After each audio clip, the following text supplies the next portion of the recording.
आलस्य, लेजीनेस, क्या ये? कई बार आपको, मुझको, सबको ऐसा लगता है काम करते हुए कि यार अब नहीं हो पाएगा, बस थक गया मैं, नींद आने लगती है। तब हम कुछ गलत कदम भी उठा लेते हैं कई बार, मतलब कुछ बाहर की चीज़ों को कंज्यूम कर लेते हैं जिससे हमारी नींद भाग जाए, और उससे काफ़ी देर तक हमें काफ़ी मेहनत भी मिलती है।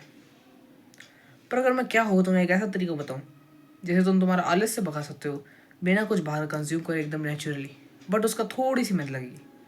वो जो तुमने जो काम अपने आप को डेडिकेट किया था, अगर वो छोटा काम है तो उसे हाथों हाथ करो। मैं तुम्हें गारंटी देता हूँ अगर वो छोटा सा और आसान काम है जो तुम कर सकते हो और तुम उसे कर लेते हो, तो भाई तुम्हारा आलस्य छू मंतर हो जाएगा। फिर तुम हमारे जो हार्ड काम है उसे तुम आराम से कर पाओगे। आलस्य क्यों बनता है? जब तुम्हारे सामने कोई हार्ड या बड़ा काम होता है और तुम सोचने लगता है यार मुझसे नहीं हो पाएगा क्योंकि मैं थका हुआ हूँ। दिन भर का तुम अपने माइंड को बोलने, तुम्हारा माइंड तुम्हें याद दिलाने लगता है कि भाई आज दिन भर तूने ये किया था, वो किया था, तो तू थक चुका है, अब तुझसे नहीं हो पाएगा। अगर तुम उसे छोटा सा काम करके दे दो तो तुम्हारा माइंड वापस मोटिवेट हो सकता है, और क्या हो सकता है कि तुम वापस से काम करना स्टार्ट कर दो आराम से। दिस इज़ रियल थिंग, जो तुम अगर अपने लाइफ में ट्राई करके देखोगे तो तुम्हें रिजल्ट पक्का मिलेगा।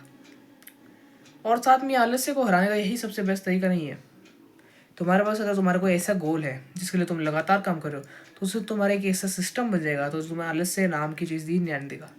कई बार ऐसा हो जाता है इंसान की ज़िंदगी में कि उसके पास इतना टाइम ही नहीं होता कि वो आलस कर पाए। रियली, मैंने अपने आप को भी ऐसा देखा और कई लोगों को ऐसा देखा है जिनके पास इवन टाइम नहीं रहता कि वो आलस कर पाए, मतलब आराम कर सके। आराम करने में उनका फिक्स टाइम होता है, इतने से इतने, इससे ज़्यादा करा तो उनका टाइम वेस्ट होता है। और ऐसे बंदे की जो ज़िंदगी होती है ना, माशाअल्लाह ख़तरनाक होती है। ऐसी ज़िंदगी पाने के लिए तुम्हें अपने आलस्य पे कंट्रोल करना पड़ेगा, या फिर अपने आप को ऐसा बांधना पड़ेगा कि भाई कुछ भी हो जाए मैं नहीं जाने वाला, चाहे तू कुछ ही कर ले। और उसका बेस्ट तरीका है छोटे काम करो, छोटे छोटे स्टेप्स करो, और वही छोटे स्टेप्स तुम्हें एक बड़ी गोल की तरफ, तुम्हारा जो बड़ा गोल है उसकी तरफ तुम्हें ले जाएगी। And it is my guarantee, अगर तुम छोटे छोटे स्टेप्स और छोटी छोटी चीज़ें करोगे तो तुम्हें बड़ा और बेटर होने से कोई नहीं हो सकता।